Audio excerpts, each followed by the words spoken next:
And this mass shooting is really just a part of a larger conversation in our country right now. Sadly, the U.S. had yet another violent Memorial Day weekend. Children and teens killed by gun violence all across the country. The Gun Violence Archive actually reporting so far this year, 679 juveniles and children have been shot dead, and more than 1,600 have been injured in shootings. Well, like few other countries in the world, those statistics, countries not at war. A former executive of the NRA says this wave of mass shootings is the predictable result of the gun industry's choice to put profit and political extremism, he says, over everything else. And that former NRA executive is now a senior advisor at Giffords. That's the gun violence prevention organization founded by former Congresswoman Gabby Giffords after she survived a shooting attack. Ryan Busse joins us now. Ryan, thank you very much for being with us. This is a fascinating American journey you've made from the NRA to one of the leading advocacy groups for the reform of our gun law. So was there a conversion moment? What changed? How did you end up on the other side? Yeah, I worked in the firearms industry. I didn't work directly for the NRA, but I worked in the industry that the NRA controlled. I was an executive for a very powerful firearms company. I worked in it for 25 years. I came to realize in the early 2000s that the industry in which I work was taking something that was wholesome to many Americans, a connection to guns and hunting, like I've done with my father and still do with my boys, and they're twisting it into something that was very nefarious and is now ripping the country apart. So I spent the last 15 or 16 years of my career trying to hold true to those old principles at the company I work for, and then trying to tear down the NRA from the inside because I worried that we were headed towards a place like this. So let me follow up. That's strong words, trying to tear down the NRA from the inside. I mean, Ryan, let's just talk about the AR-15, right? It's at the center of most of these mass shootings, the center of this one in Uvalde. Give us some context here. What does this firearm represent within the NRA? And should access to this weapon be this easy? And does it ever belong in the hands of an 18-year-old?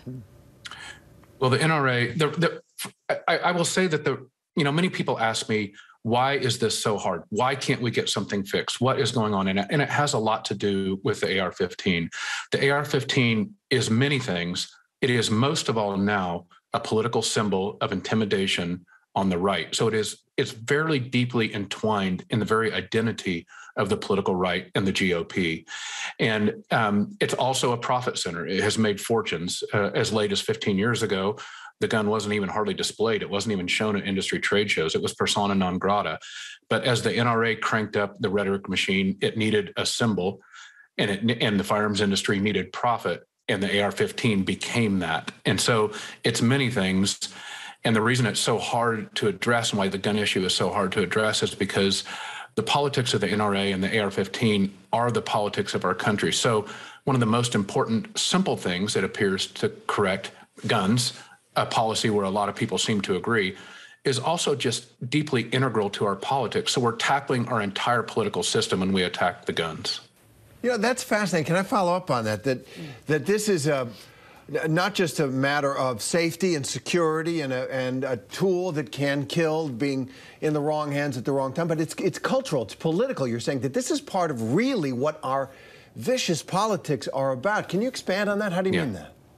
Yeah, well, I ask you to go back to January 6, 2021, if you can. There were a couple different types of flags there. There were Trump and political flags. And the other type of flag was the come and take it AR-15 flag. You saw guns on lots of flags.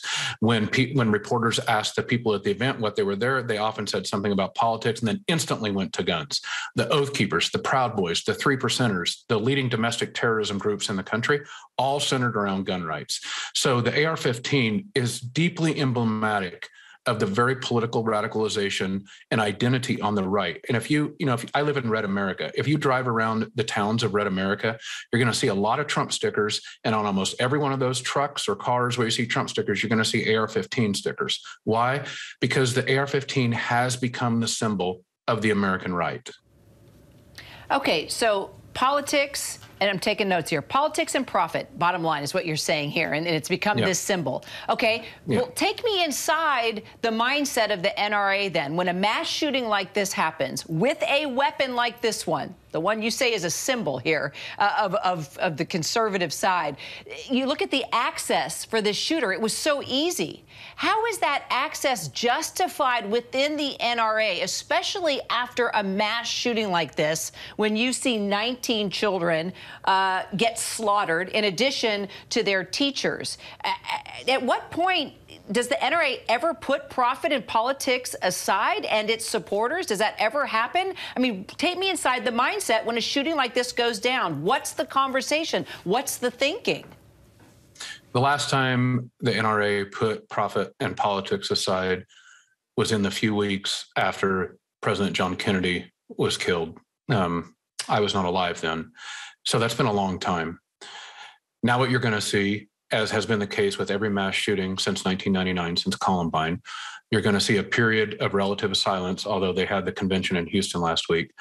And then you're going to see something very important start to develop, which is necessary for the radicalization and the power of the NRA. Once they're being attacked or threatened, or legislation is being proposed, they will crank up the fear machine, because they will say, because being a victim is a big part of political radicalization. So the NRA will then start to tell their members, we are the victim. Those people are using the death of those kids to take your constitutional rights. Now it's more important for you to stand up than ever. And I don't go so far as to think that anybody at the NRA or anybody that's associated ever wants any kids to die. I will go so far as to say they will quickly pivot and use the proposed legislation and supposed victimization, which I have big air quotes around that, as a way to gin up their base. That certainly will happen. Yeah, Ryan, you talked about teaching your kids to hunt and use gun, like your dad did. I'm not a gun owner, but my dad kept his service weapon in the house for self-defense, I guess. There are millions of gun owners like you. And I just wonder, the polls show these vast numbers of Americans, which must include a lot of gun owners, supporting universal background checks, red flag laws, the like. Why can't responsible gun owners who don't want to be part of this militarized movement, why can't they be mobilized? Yeah.